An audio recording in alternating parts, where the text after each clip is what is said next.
Even dicks are good for pithy nuggets sometimes. I do not want a pithy dick nugget. Thanks.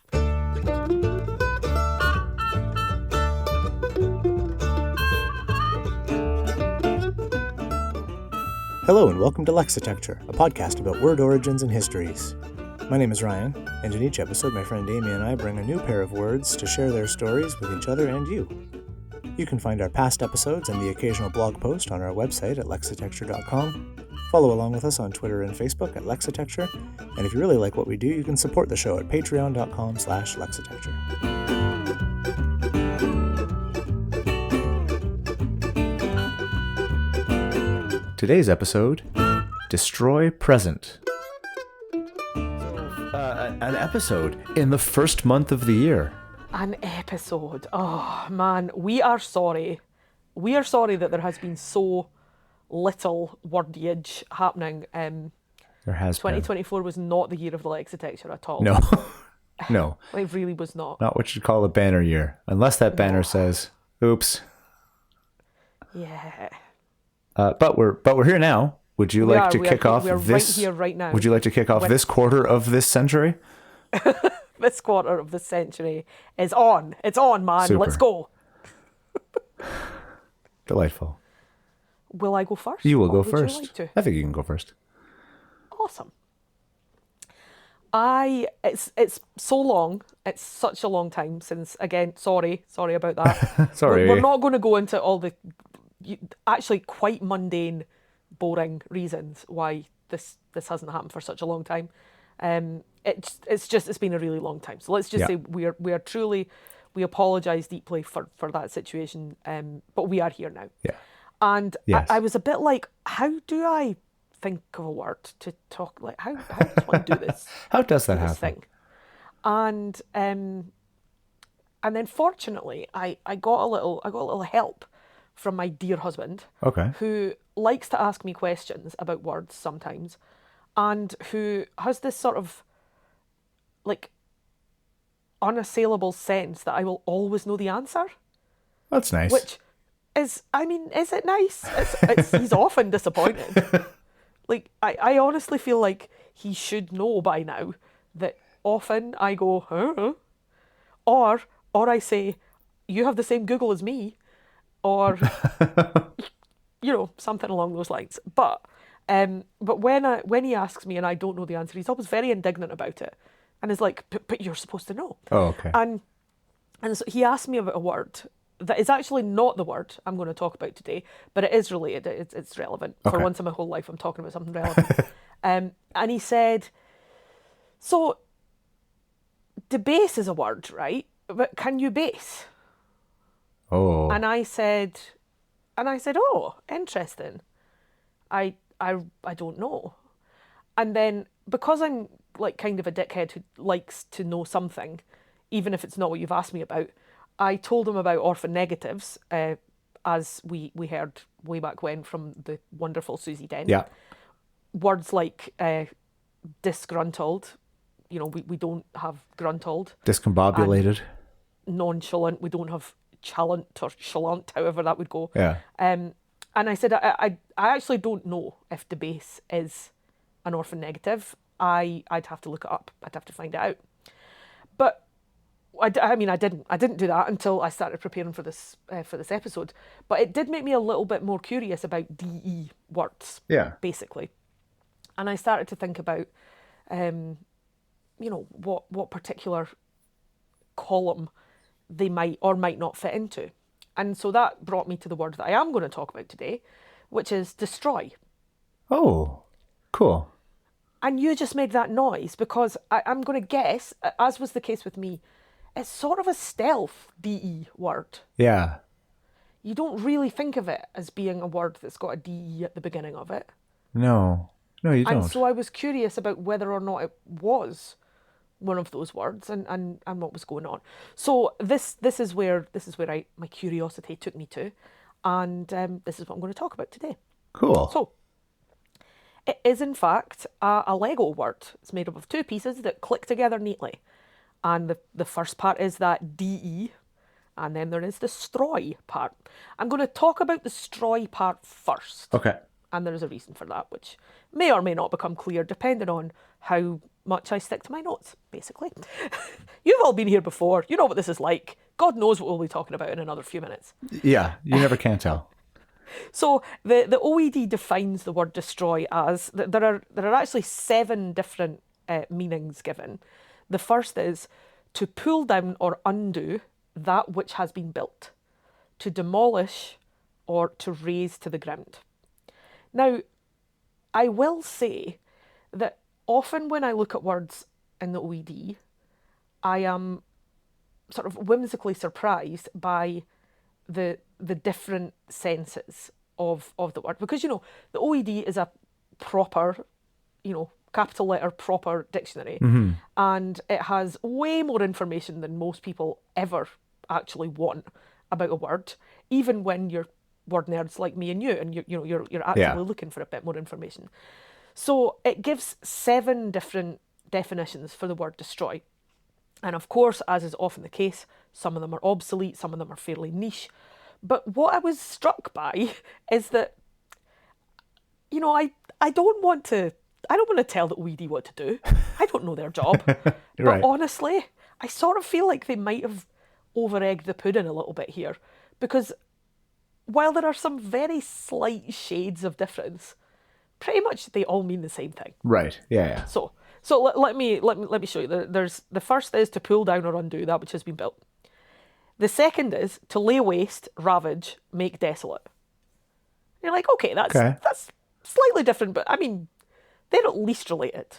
They have the same nose at the very least. Then there is to undo, break into useless pieces, or reduce into a useless form. I'm like, is that super different from laying waste and ravaging? And is that super different to pulling down? Then there is to put out of existence, as in a living thing. Oh, okay. To deprive of life, to kill something. And it's like, again, okay, I get that is a slightly different shade. Human beings are not built, and so they are not demolished in the same way that a castle might be. But, okay. Then there is to bring to naught, put an end to do away with, annihilate. And at this point, I was like, hold on. You guys are just making work for yourself. Yeah. Yeah, that Number one. 6, to counteract or neutralise the effect of, to render of no avail, like to sort of cancel things out. Right, okay. Yeah. And then number 7, which is slightly odd and obsolete, to destroy into, to consign or give over to perdition. Okay, that one I don't get. So there are only 2 citations. One is from around about 1380 and the other is from 1526. Now the first, it is great marvel that God destroyeth not all these cursed people to hell. So being destroyed to hell. Okay. To be given over to perdition. The second is, which is able to destroy both soul and body into hell. So again, the sense of being destroyed into or destroyed to. Right.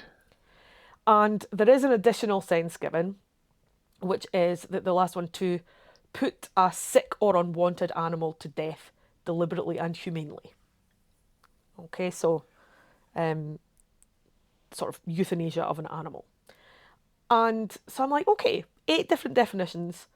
They're all pretty destructive. Yeah. As far as I'm concerned. So we don't really, apart from these fairly subtle shades, we don't really have a great deal of change of sense. Now, to put that into context, the earliest citation in the OED is from 1297. Edwin destrued wide about, alle his stedes ver and near, and to ground cast. Edwin was fucking shit up in 1297. Then in 1997, 700 years later, we only ever destroy animals if they are in severe pain, are sick, or exhibit antisocial behaviour, which means they are impossible to rehome. So that last sense, which is also the again, citation-wise, it's the latest that we've got. But again, this sense of taking it out of existence or undoing the essence of the thing is pretty stable. I was quite surprised. Yeah.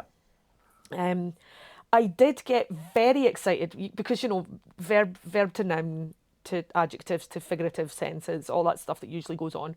The word destroyer in the OED, I got very excited about the fact that I saw a little table. I'm still getting to grips with the new layout of the OED. I don't know about you. The online resource is dramatically different. It's laid out dramatically differently to the way it used to be. And I mean, that's probably been the case now for about a year, maybe? Yeah, it's been a while.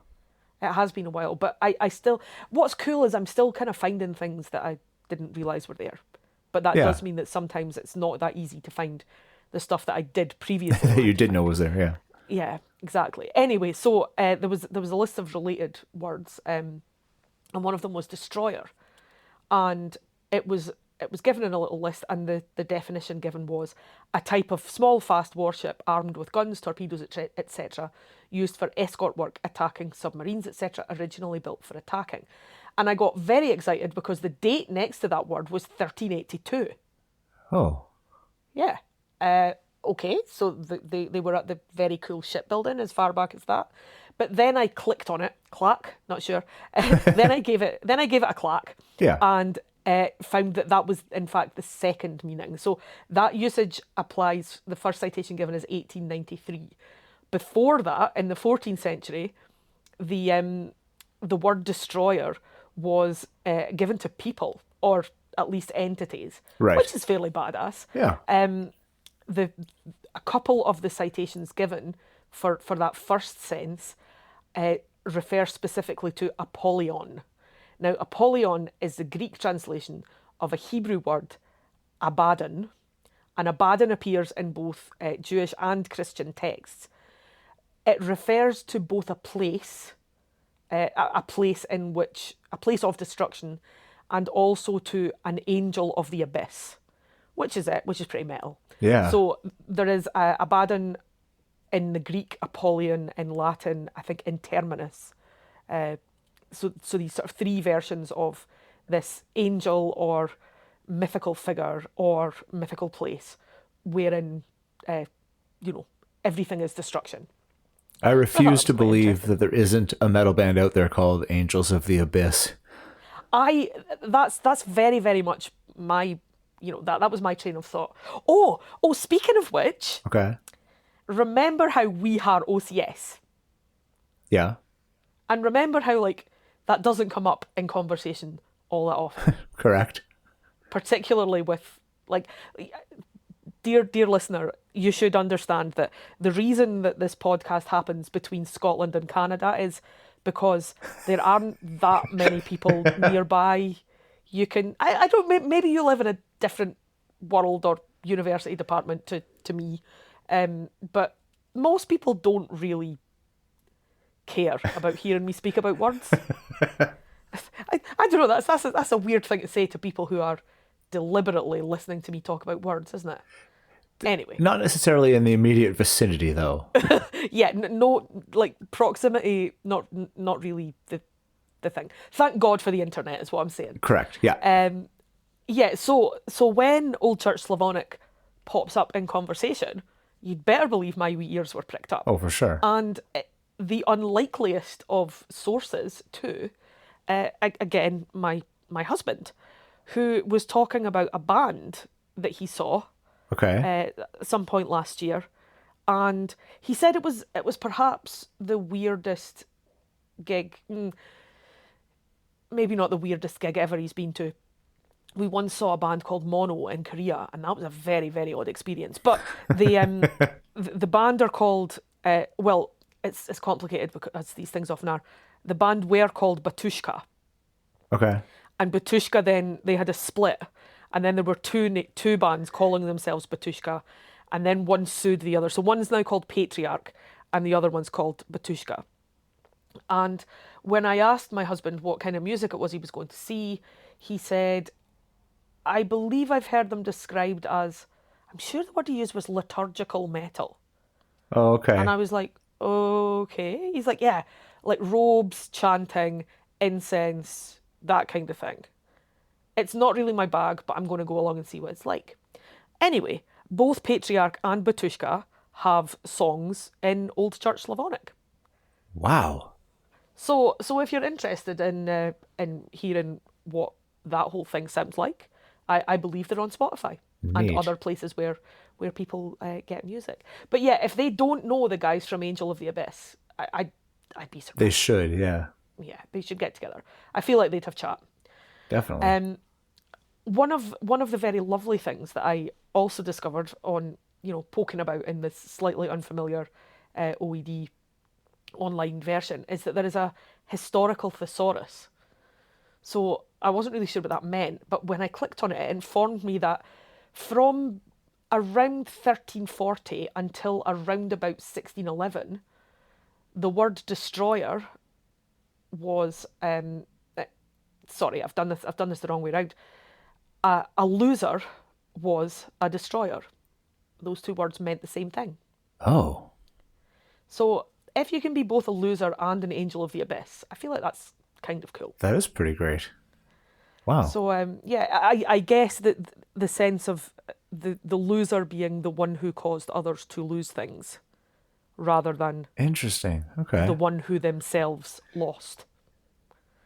But yeah, so that was quite cool. That is quite cool. And so I obviously the meaning of the word as a whole is useful and interesting, but I did come back to this: what are the Lego pieces and how do they work, and are they Lego pieces? Yeah.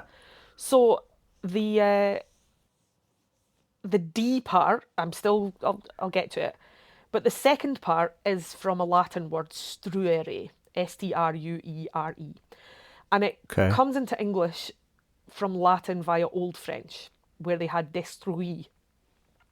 Apologies always for my French pronunciation. It's not really a thing. And so the struere point, part of the word, means to build or to assemble. So etymon when looking at the Old French destruire, glosses that as to unbuild something. And so this is indeed how the word destroy comes to mean taking down something which has been built, right, raising it, taking one form and removing that form, if you like. So I'm like, okay, so it is a DE plus word. And struere, which gives us destruere, goes all the way back to Proto-Indo-European, with the root stere, S-T-E-R-E, given by etymon as to spread. Oh. So I looked a little bit more closely at that, and the University of Texas at Austin Linguistics Research Centre's Indo-European Lexicon of Proto-Indo-European Etymon and Indo-European Reflexes lists ster, S-T-E-R, stere, str, steru, stru, all variations of the same pi root, as to strew, to scatter, or to spread out. Interesting. Yeah. To get from spreading to building, I kind of wondered about that. And then I thought about the buildings that the company I work for makes garden buildings. How do bigger garden buildings start off? They start off with a concrete base. You spread it out. Right. Make something hard, and then you build on it. Now, of course, this is folk etymology to the absolute max, and I'm not sorry. Nor should you be. I refuse to apologise. Not sorry in any way. I like my little way of thinking has said, you start off by spreading out your base, you build up on top of that. And that makes sense in my head. Fair enough. And honestly, when you look at cognates for this pi root, it's not, I mean, the reason I don't feel bad about folk etymology is it often feels as likely as the actual proper etymology. So yeah, don't feel bad about it. Yeah. Because cognates from that stere or str pi root include consternate and consternation, which I presume mean being so confused that you have to spread yourself on the ground. There's construct and construction. So again, from that French sense or the Latin sense of building. But that does tend to involve spreading, at least at first. Mortar has to be spread, base has to be spread. There's industry, which if you break down into its component parts is building within. There's instruct and instruction, spreading knowledge. Okay. Instrument, which is a tool or a device for building or making something. Obstruct and obstruction, which I guess stop both spreading and building, whichever ones you want to be thinking about. Yeah. There's perestroika, which means rebuilding.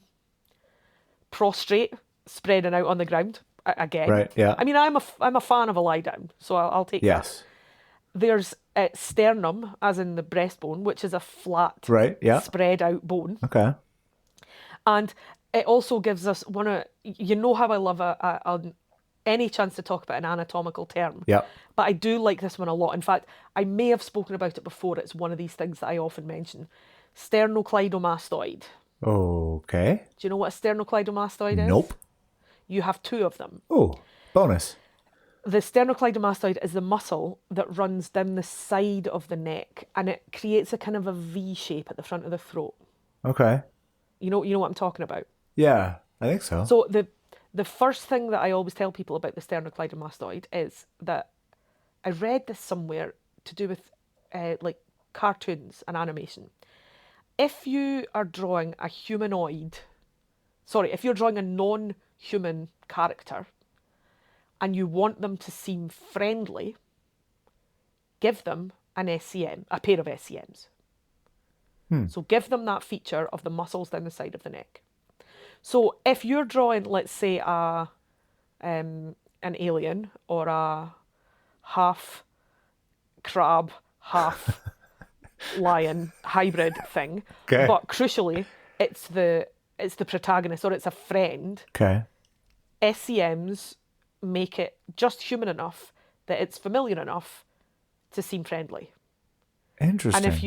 And if you want this hybrid creature or whatever it is that you've dreamt up to seem threatening and non-human, don't give it a pair of SCMs, and there you go. So I was really interested in that, and it works. If you once you start to look for it, you'll find it. Yeah. And Jar Jar Binks has got 2 sternocleidomastoids because as much as he was never intended to be as almightily annoying as he was, he's a good guy. He's a friend. Yeah. Okay. Yeah. The other thing I like about the sternocleidomastoid, and have I told you before about my husband insists if I am boring enough to talk about anatomy, then I have to use a southern accent to talk about it. Okay. Sternocleidomastoid. the thing I like best about it is, I don't know where this came from, but like he'll often be like no. Okay, sorry. So the sternocleidomastoid does exactly what it says on the tin, because it attaches to your sternum, sterno, your clavicle, collarbone, cleido, And your jaw. and the mastoid process of your jaw. Yeah. So it's a cool muscle for lots of reasons, and it also is cognate with destroy. Interesting. Anyway, onward. What else have we got? We've got strain, as in like a strain of disease. Oh, okay. Or like a line of descent. So like to procreate, to spread one's genes. Right. We then get strategy. Oh, I love this one. So again, a little bit folky, but it's on Etym Online, so I'm going to take the word for it. Strategy is the science of managing stratos, which is army, which means that which is spread out. Because of course, an army is a large body of people, Right. and so it's a big spread out looking thing. Okay. I thought when you said, just stepping back, when you said strain, I wasn't thinking that sense of strain. I was thinking like being strained, being pulled, Like being spread thinly. taut, or like Bilbo's feeling like not enough butter spread over too much bread. Isn't that just one of the loveliest similes ever in the Yes, world? it's perfect. Yeah. Yeah, it's great. And we've got the wonderfully Scottish term strath. So in Dundee, where I live, we have, for example, Strathmartin Road and Strathmartin Village. There's a school called Strathallan. There's the Countess of Strathmore. And Strath is a valley between two mountains, a broad, spread out place. And Strath is Strath and street have that same sense. So all of these spread out things, space, and jeans and bones. We have straw, which is of course strewn, and that's why it's called straw. Oh, And okay. I like this one too, stroma. So stroma is another anatomical term. It's for a sheet of connective tissue, but it also means mattress in Greek. So a Right. thing that you Okay. spread Yeah. out to then This lie on, spread so out whether thing. that's Yeah. straw or whatever else. And then, excuse me, I'm wheezing furiously here. The University of Texas at Austin also adds in their list of cognates Langstrand, which is the Gondor coast in Lord of the Rings. Oh, cool. Because somebody it's, if you're a linguistics person, then why wouldn't you be a Tolkien person? Yeah. But someone over there is a huge Tolkien nerd, and it's excellent, right, proper, wonderful.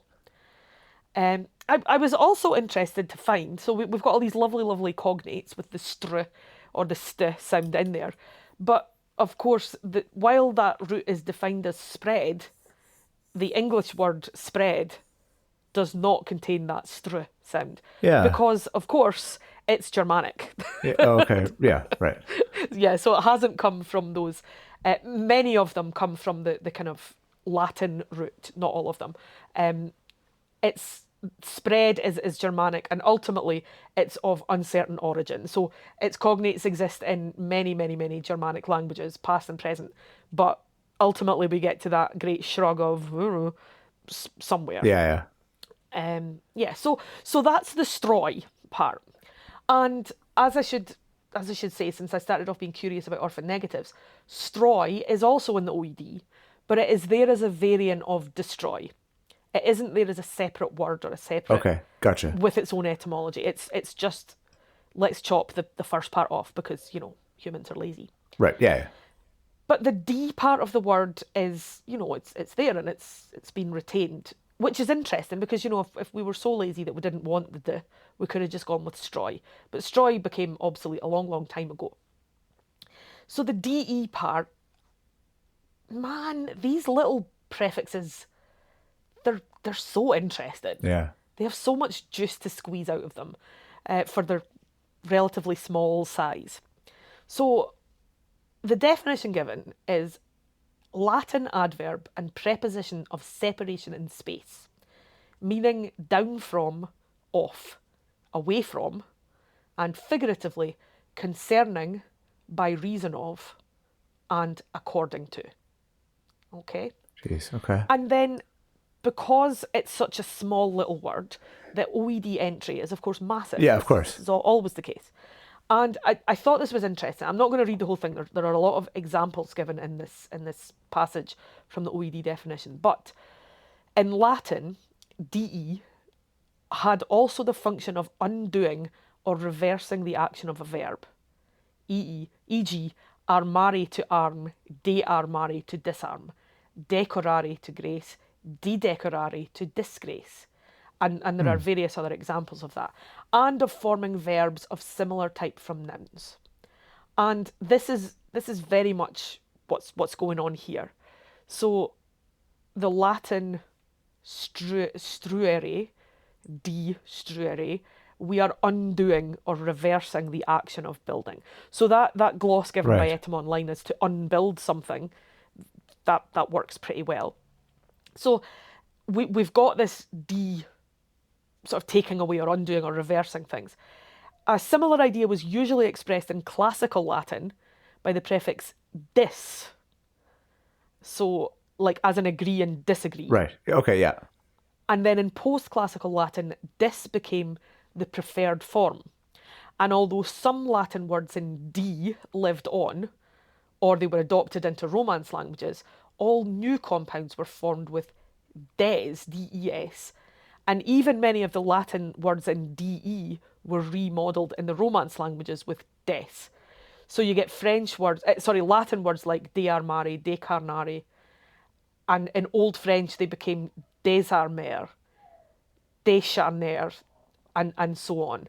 So it's one of these interesting little, seemingly small, seemingly kind of, I don't worry too much about it, parts of a word that has in fact had a huge impact on so many other words. Yeah. And it's the reason that you ask questions like, how come these words that look almost the same and mean almost the same thing have different spellings, or they start with different parts?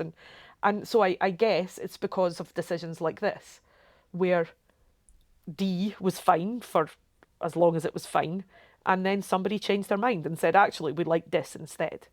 Yeah. So Just, I thought it was quite interesting. that's cool. And in the entry for DE, there are a lot of compounds derived words.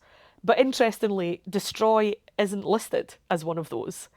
It does crop up several times in definitions of other D words that are listed in that entry. Words like deafferent, detribalize, destructure, and depolarize, they all refer to destroy in their definitions. Okay. But it seems that destroy is such a stealth DE word that even the OED didn't notice it, which I thought was quite nice. Yeah. And so I was able to say that destroy uses that opposite sense, if you like, the taking away sense. But it did make me wonder about my husband's original question. You can debase, can one base? So I had a look, since I was there, I had a look at debase, and I discovered that it is indeed formed from a DE prefix and base. But this is what I found. So base in this form is an obsolete word. And it was in usage between about 1489 to about 1686.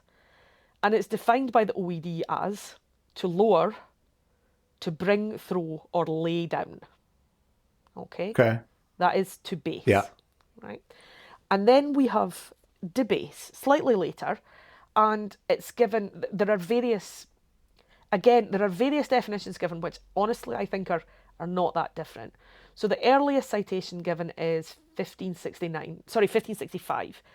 And we have variously to lower in position, rank, or dignity, to lower in estimation, to decry, depreciate, or vilify, to lower in quality, value, or character, to make base, to degrade, or to adulterate, or to lower the value of specifically a coin by the mixture or alloy of something else, to depreciate it. Okay. So these words are all, these definitions all apply to the word debase. And not base, which means to lower, to bring, throw, or lay down. Except here we are again in a list of definitions that don't seem all that different. Yeah. And just to muddy the waters further, within the definition of debase, the first obsolete usage, the word abase is used. And I thought, oh, interesting. Alpha privative, maybe? What have we got going on here? Yeah. What does abase mean?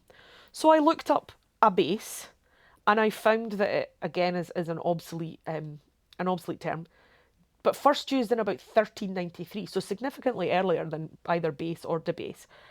And it is to lower in rank, condition, or character, to humble, humiliate, degrade. So quite clearly what we have here in both the D of debase and the A of abase is none of these damn rules applying. No, none of them. So Wild. what I have mainly learned from looking at the word destroy is that in attempting to dissemble, there's been a whole lot of perhaps unnecessary assemblage, and never ever trust a seemingly small, possibly unimportant prefix, because it might be doing anything. Yeah. You just never know. Keep your eye on those dudes. It's true. It's always the quiet ones. Very cool. I like destroy. So my word is, it's basically a little one, but it's a little bit like when, I think it was episode 93, when I looked at quit, quite, and quiet. And there's been a couple other times where I just find it interesting when looking into words that either sort of look, sound, or maybe even are identical, because at this point I'm never sure if that means they're related or not, because it could be either one. They might look similar because they're related or not. There's literally no way to predict, let's face it. No, because I would never have guessed that quit, quite, and quiet were all shared a meaning before, and there was a couple others that are just like, yep, these words look identical, and it's purely coincidence. They have nothing to do with each other whatsoever. It's the same word, but it's just different.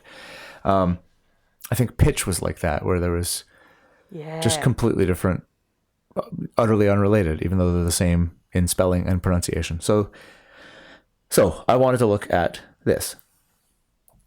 So 3 points right off the bat. Number one, this is another example of the weirdly common English thing for which there is probably a name that smarter people than me know, but it's that phenomenon where the verb form has the emphasis on the second syllable and the noun form has it on the first.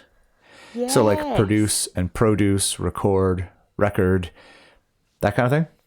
This is one of these things that I've meant to look up so many times, but also never actually have. Yeah. So there's definitely a name for it somewhere, but so that said, I don't know what either did. Yeah, there's got to be a term. That said, the word is present or present, depending on what you're talking about. I am already intrigued because I wonder about this shit all the time. Yeah. But not so much that I actually look up. No. Obviously. It's just in passing and then you do nothing about it for years. I know it well. Also, if I may say so, destroy present. Yes. Pretty good. Are we actual prophets? Pretty great. We're good at this. I don't think you can call it prophecy if it happens after the fact. Although, does anything happen after the present? Let's not get existential. Yeah. But also, I feel like recently there's been a lot of present where I've been like, fuck this shit. Can we start again? Yeah. It's, I think that's definitely part of the zeitgeist at this point. So, and I thought that the, present meaning the current time and present meaning gift seemed a bit strange and could go either way. Again, impossible to predict. And lastly, because there are so many different sort of senses of this word and uses of it, it means that we have a fairly healthy dollop of the musings of Reverend Charles Smith coming up later, and he never disappoints. So that was another bonus.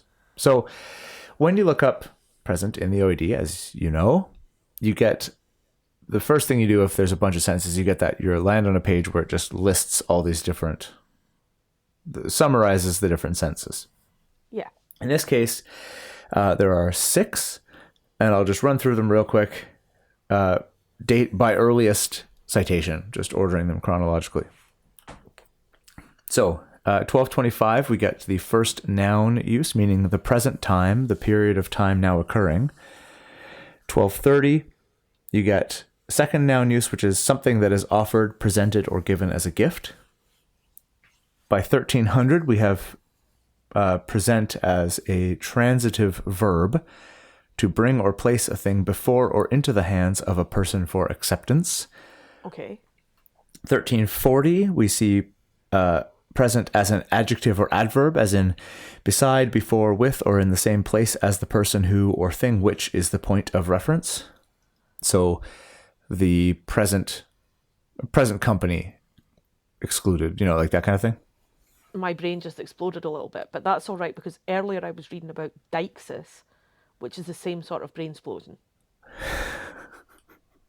Onward. I'll tell you about it later if I remember. Okay. And then we get the first big jump, 1639.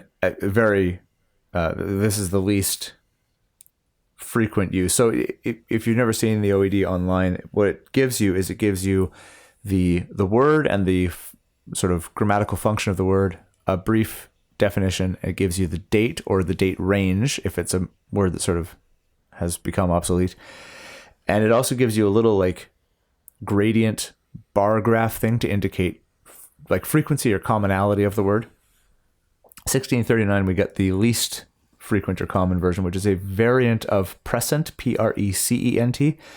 And this is a transitive verb, and it means to lead the singing of, brackets, a psalm, etc.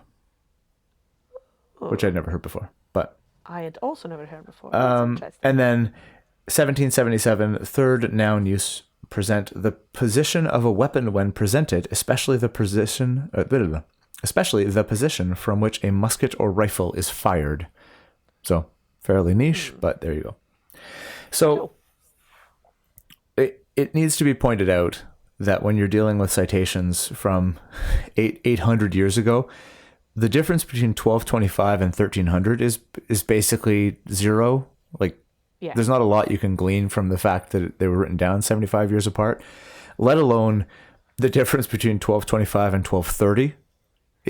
It's microscopic. It makes no difference whatsoever. There's no, you can't say that one arrived first or the other in that case at all. I'll be honest, because I'm an idiot. My brain just goes, I mean, so much past. Just like that's not just past. That's like super past. Yeah. And nobody really knows that much about super past. No. The mere fact that there's even numbers beyond on these citations is frankly incredible. And I just, like, if you tell me that someone's from the 12th century, I'm not going to quibble over individual years. Like, I don't know enough about medieval history, pre-medieval history to be able to have any kind of context for it. I'm never ever going to be like, I think you mean 1245, not 1247. It's just, yeah. As far as I'm concerned, that sort of ballpark is fine. Yes. Yeah, it's a ballpark.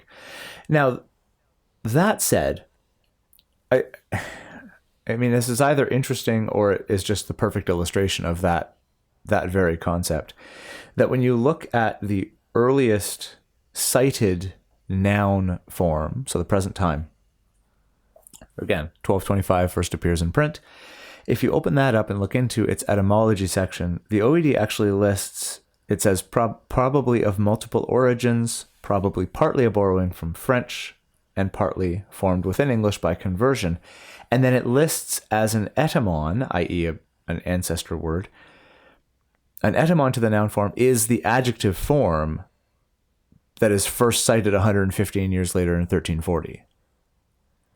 So I don't 100% know what to make of that, other than I don't know. I'm going to put that down to numbers, past. I think so.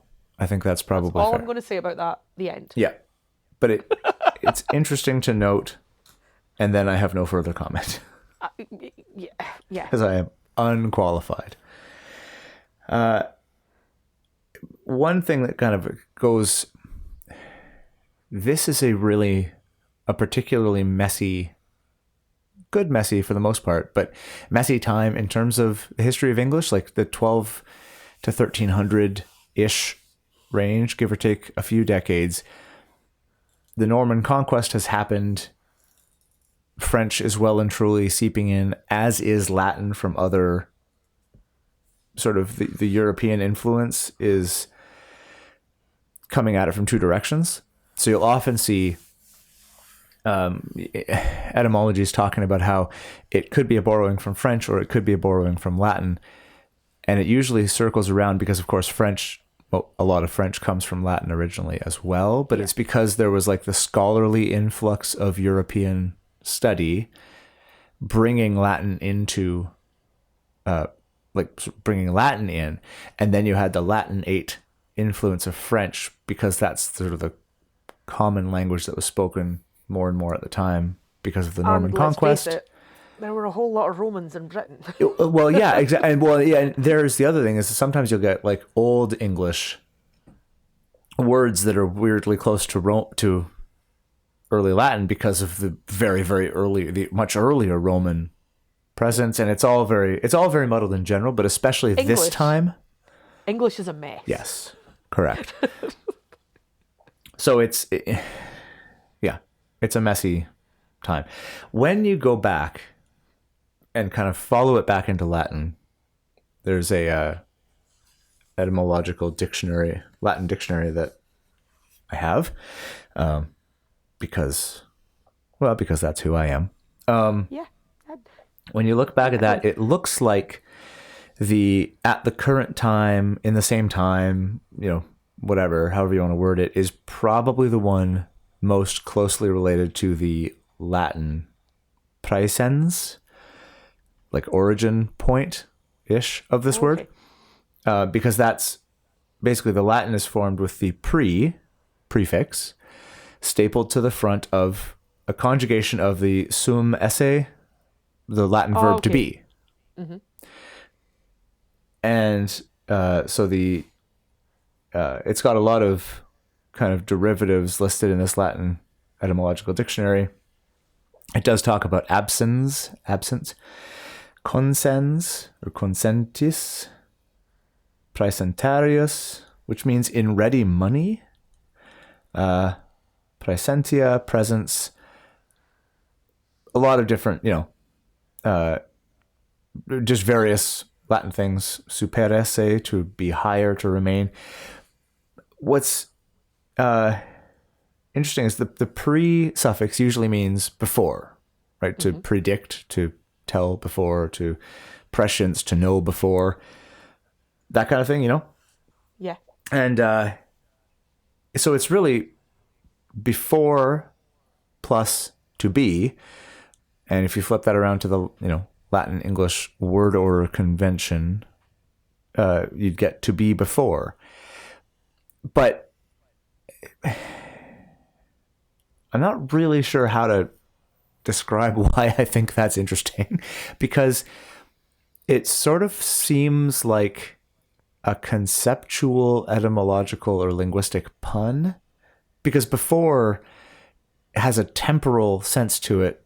Most of the time we use pre, but of course, before something could also mean literally just physically in front of something. But as as I said when I was talking about, destroy present, how does one define present without getting quite twisted up? Yeah. Because it is a massive head fuck of a concept. Yeah. Now. No, not then, now. No, now. New now. New now. No, this now. The ongoing now. Now. And it's interesting, the whole being present and things like mindfulness practices and observing and appreciating the present moment. That does not feel relaxing to me, because immediately my brain's like, which present moment? It's gone. That one's gone. So there's another one. There's a new one. Yeah.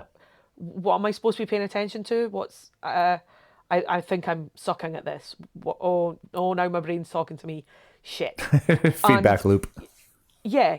So I think that the time before the now, before the then, before being before, is just as headfucky to me as the sense of what the present even is. Yeah. I'd love to be more profound and wise about this, but it's not who I am as a human being. But it is quite a crazy thing to try to conceptualize. Yeah. And I think, like, particularly in terms of, because we're all animals who do things every day, usually inadvertently, to remind ourselves that no matter how clever we get or what kind of internets we have or how many different flavors of toilet cleaner there are in our lives, we are fundamentally animals. Yeah. And the fact, we can think, we have cognition. You're like, okay, but try thinking about something like the present, and very quickly you start to feel like your brain is really only good for, like, maybe throwing things into mud. Yeah, we're going to get into something like that when we get to Smith, momentarily. Oh, excellent. You mean there's more? Oh, there's more. So Because frankly, I already sound like somebody who's a bit high, and I'm not. it's pretty great. Like, I'm 100% not. So before being both ahead of physically in front of and in front of temporally is sort of interesting. And it reminds me of, so you know how a bicycle built, like a 2-person bike is a tandem bike? Yes. When I took a Latin course in university, I learned that tandem, same word, in Latin means finally or at last. And ever since then, this was one of those things that I just wondered about forever, but not enough to actually put any effort into finding the answer for years, and why a tandem bike with 2 people is named at you, like uses the Latin word for eventually or at last or whatever. And the answer is that it also, another way of saying at last is at length. And so it's basically a pun. When they named the bike that was longer than a regular bike, it was just the at length bike. That's simultaneously the lamest and most brilliant thing I've ever heard. Right? For, let's be honest, the lamest and most brilliant bike you've ever seen. Yeah. I mean, like, perfect. No notes. Yeah. Continue. It's perfect. So that was neat. So anyway, this to be before is kind of where it all comes together. So present is something you put before someone. You put in front of them. You put in their presence. In their presence, like the present is the time or the state of being objectively in front of, before, in the presence of somebody. You present a present with that switcheroo on the emphasis on the different syllables. And so that's where they all kind of come together. So in the end, it's kind of a very simple wrap up of everything, but I thought it was interesting to think of the different directions it kind of went and it goes. And it's not, or it wasn't to me immediately obvious that was the case. Like, as soon as I read that, I was like, oh, well, of course that's why. Well, of course. You present a present, and why presence means in the presence of, and that's what you're doing when you give a present. And but not until I read that, and it was like everything kind of snapped into place. And then it was so incredibly obvious that I immediately doubted whether this was worth talking about at all. You know? Like, am I an idiot? And that's maybe the best description of my entire experience of this podcast. Yeah. That's like, yeah. Should I talk about this? Because maybe this is just embarrassing. Am I really dumb? Just really thick. And should I maybe never say anything to anyone ever again? Yeah, exactly. This is why we're friends. We're on the same page with this stuff. So, would you like a few little dollops of Smith? Oh, please. Okay. Always. So I'm going to start with, I'll work backwards and I'll end with the kind of complicated wrap up of him thinking about the actual, the present time, present tense thing. So my brain's going to actually melt here, isn't it? It might. Okay. So I'll start with one. So there's 4 different places where it shows up in Synonyms Discriminated by Charles Smith. One is lumped together with endowment, gift, present, and benefaction. Okay. Where he says, a present is commonly from an equal or an inferior as a mark of affection or respect, or from a desire to please or to gain favor. Of these, as in those 4 different words, gift is the most generic, endowments and presents being forms of gifts. One selects useful things for gifts, agreeable things for presents. Oh, I love that. So that's kind of neat. And then similarly, he has it sort of a separate thing for the verb to present. So he has it with offer, give, and proffer and present. It says all these words describe forms of donation. To give is the simplest, and expresses plain, direct, and unqualified bestowal, but is applicable to what is injurious as well as desirable, as to give a blow or an offense, as well as what is distinctively termed a gift. Present is a more formal word than give, and is therefore employed of the gift from an inferior to a superior. So again, with Smith, I don't know that description, that differentiation still fits. I don't necessarily have a sense of if you I don't know.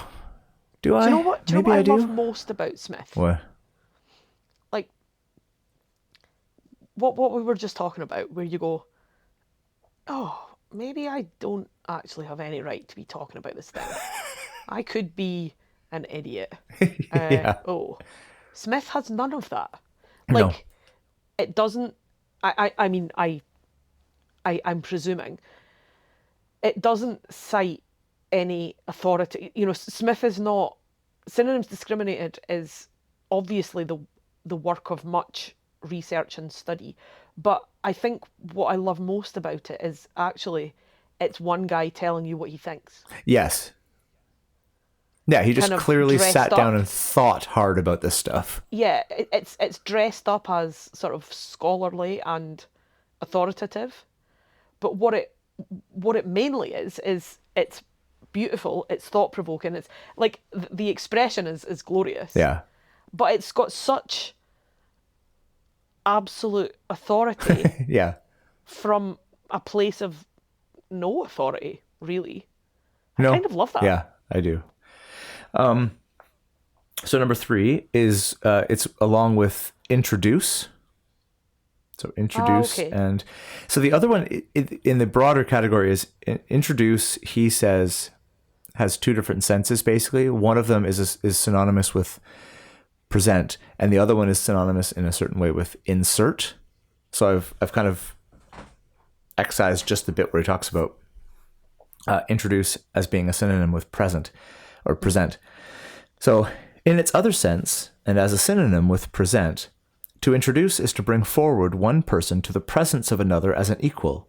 To present is to do the same thing to one who is superior to the person presented or introduced. Persons are introduced to the acquaintance of one another generally. They are presented, for instance, in court. Yeah, so like... Again, I'm not sure I agree, but it is an interesting situation to consider. Yeah, like I definitely think that to introduce someone to someone else feels less formal a way of describing it than if you said I have presented this person to someone else. Like there's definitely definitely a one way, and maybe that carries an implicit kind of hierarchy, and maybe Smith's just writing in the 19th century where hierarchy was everything in Britain. But I don't know. I don't know that I would do the same analogizing, but I wouldn't also be able to write like he does, so that's cool. So finally we get to the meaty one where where present is in the following company, along with actual, true, positive, veritable, real, certain, extant, and present. Wowzers. Yeah. So, you ready? Maybe not. We'll This see. is a longish one, so I hope I don't screw it up. This is also why Dan Carlin obviously does his quotes as standalone. I don't know if you've ever listened to Hardcore History, but the famous thing about him is he'll be like talking in his normal kind of subdued voice where he's talking like this, and then he'll say, quote, and then the thing happens where the stuff... And he's like... But I can't blame him because long quotes are daunting, man. Yeah, So for sure. Here we go. That is present, which is before us, that is, an object to us in time, space, or thought, as opposed to the past, the future, or the absent. It denotes simultaneity in time and place with intelligent beings who take cognizance of things present. Collocation or contemporaneousness is not presence. It may be observed that presence in space involves presence of time, but that the converse is not true. The twofold aspect of the present is made up of the here and the now. The meaning of the word present and presence is satisfied if the state of things is such that cognizance might take place, though in fact it has not. In this way, one person might say to another, I was present at such a meeting, and was surprised afterwards to hear that you had been there, as I did not see you. In the presence chamber of the monarch may be some who escape his observation. In this sense, presence signifies such nearness as is easily and perfectly compatible with personal communication. This involves sameness of place. The fact that it might be just possible to establish a communication, as by speaking to a person in another room or by an electric wire across the Atlantic, would not constitute presence. So I thought that was particularly interesting given the format that we're doing this show in. Maybe you could read that another 6 or 7 times. Yeah, there's a lot going on there, but it's... Smith just, like, he really was the center of his own universe, and I commend him for it. Yeah. So I earlier on I mentioned deixis. So Yes. I was looking at, I'd gone down a rabbit hole with the de prefix of destroy, and I was trying to find its pi root, Right. and it was proven vaguely tricky because it was such a small, a little small unit of language, and pi roots are not always hugely clearly defined. So, so I was having a look at it. I had a few kind of contenders, and I also got involved in. So there's a relationship between the de prefix and the to prefix, the word to. Okay, right. So, sorry, not prefix, the word to. So that was interesting too. And at one point in the various research I was doing into this little piece, the term eideictic was used. So I dash deictic, deictic. Okay. And this is a term that I've seen before and I've never bothered to look up. And I was curious, so I looked it up, and I discovered that, well, first of all, I discovered that people's brains are quite melted by this term because the definition is either incredibly simple or incredibly complicated. Okay. But essentially, in linguistics, a deictic word is one whose sense depends on context. So if I say, I am hungry, and if you say, I am hungry, the I that I use and the I that you use do not mean the same thing. Oh. Oh. Yeah. And so there's, and then the complication is there's also anaphora, which is related but not entirely the same. Okay. So an anaphora can be deictic but doesn't have to be. So like if I say my sister's name is Mary Sue, she always eats her lunch at her desk. The she there means Mary Sue, but only because I have given that previous context. If I hadn't given it, that word would mean something different, or could potentially mean something different. Yeah. And so both in terms of Smith himself and the existence of this wonderful book, it really is him saying, here is how I have discriminated the meaning of the words that I use within my world, within my experience, within my particular context. Yeah. But also that wonderful description of presence as, like, when you started reading it, I was like, okay, so presence is it's actually about a thing rather than about a state. It's about almost like an anchor in time and space that lets you know when now is.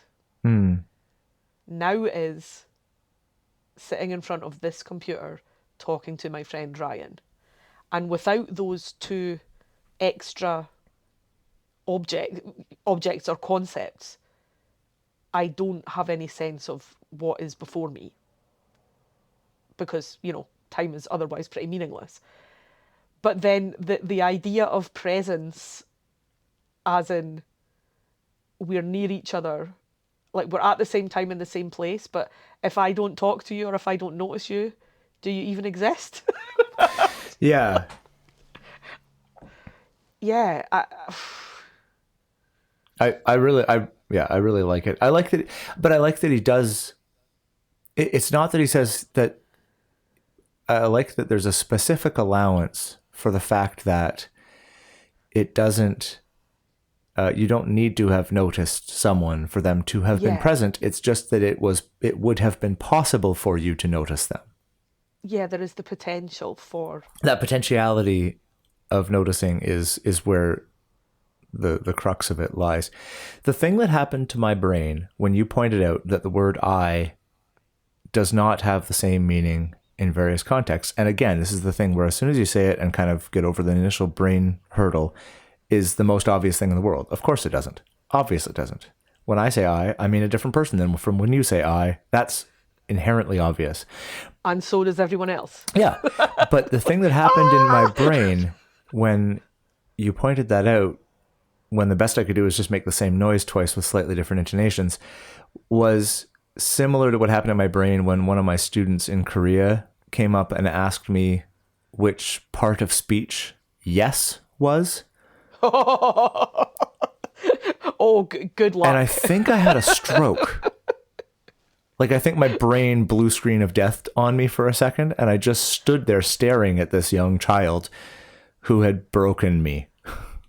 And I love that like the fundamental existence of language is about communication. It is about, I have a thing that I want you to know. And in order for me to get that thing across to you, here are the tools that I have. And you forget that sometimes. Like I had a hilarious experience the other week with so at work I had been in charge of this, basically a product guide, let's just call it that. So there are 5 different products, and between me and my boss, we had both, she had written the main kind of outlines, I had polished them up a bit, and now they were going to the graphic designer to be graphic designed, Right. for him to do his thing. And one of the, so he did his first, here's all the text, have a look at it, tell me if there's anything that needs corrected. And so I started going through it, and one of the sections was about having your product delivered, right? And the access that our deliverers need to get in, Right. And so there were three sections, 3 bullet points, and the first was width. So it was basically saying, if you've got a tiny little gate, we're trying to deliver panels that can be up to 3 meters wide. So if there's any obstacles in the way, we need to know about that in advance so that we can allow for this. Yeah. Right. And then there were 2 other points that were to do with access, which should have had different titles. So it was like width, blah, blah, blah, blah, blah. And then there should have been whatever the next heading was, blah, blah, blah, whatever the next heading was, blah, blah, blah. Right. And for whatever reason, whether it was my mistake or his, the graphic designer had used width for all 3 headings. Right. Right. So as I'm going through, and there's 5 of these guides, they're like 10 or so pages each. There was quite a lot of feedback to give, so I had like bullet points, page numbers, trying to make it as easy as possible. When I got to this point, the first time I wrote all 3 headings say width, I presume they're supposed to be different. Like, I can't remember off the top of my head what they should be, but I presume they're not all supposed to be the same word. Right. But as I was going through the next ones, I was just writing width, width, width. As in, I draw your attention once again to the fact that these 3 headings are the same. But he didn't look at them in the same order that I had written them. So he got to the feedback point, page whatever, 7, width, width, width. And he got back to me and he's like, I'm sorry, I don't know what you mean. Right. As far as I can see, the layout is fine. Do you want more space left between this column and this column? Right. Because, and I said, oh God, sorry. I mean that width is there 3 times when it needs to just be there once. And he was like, oh my God, I am an idiot. And I'm like, are you an idiot? No. Or is my communication just quite shitty? Because you're a graphic designer. When I talk to you about width, of course your brain goes to layout. Yeah. Of course. And so I love that language is both, it allows us to communicate, but also it allows us to fuck up Yeah. in so many different complicated ways. Like when somebody says to you, you know these words that you've been using since you were physically able to? Yeah. What does one of them act like? How does that word work? And you Yeah. go, shit, I have no idea. It just does have a cookie. Yeah. Yeah. Or go and look it up in the dictionary. You'll be none the wiser and you'll be there for at least 3 hours. Yeah, exactly. Yeah. But yeah, if you want to melt your brain further, go and look up deictic usages and things like this and that. Yeah. This pen's mine. That one belongs to somebody else. Yeah. Just like, yeah. It's cool. Being alive is hard, man. Yeah. Tis. One of my friends said to me last week, I was like, I'm so furious. And she said, yes, I'm livid on your behalf. I would love to speak to a manager about the experience of being human. 0 stars. Yeah. It's like, yes, I'll be telling all my friends I'm never coming here again. Yeah. Would not recommend. So, But yeah. also, sometimes we get to do nice things like, chat to our friends about words and the esoteric meanings thereof for a couple of hours. And yeah, it's pretty sweet. That's pretty sweet. So, yeah, present.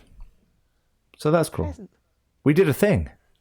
I love that. I love that a present is a thing that you put into somebody's now. Yeah. It's so cool. And that's it for another episode of Lexitecture. To get in touch with us about something you heard this episode, you can email us at words@lexitecture.com. You can also follow along and talk to us at Lexitecture on Facebook and Twitter, and at Lexitecture Podcast on Instagram. For back episodes and the occasional blog post, visit us at Lexitecture.com. Thanks very much, and we'll talk to you again soon.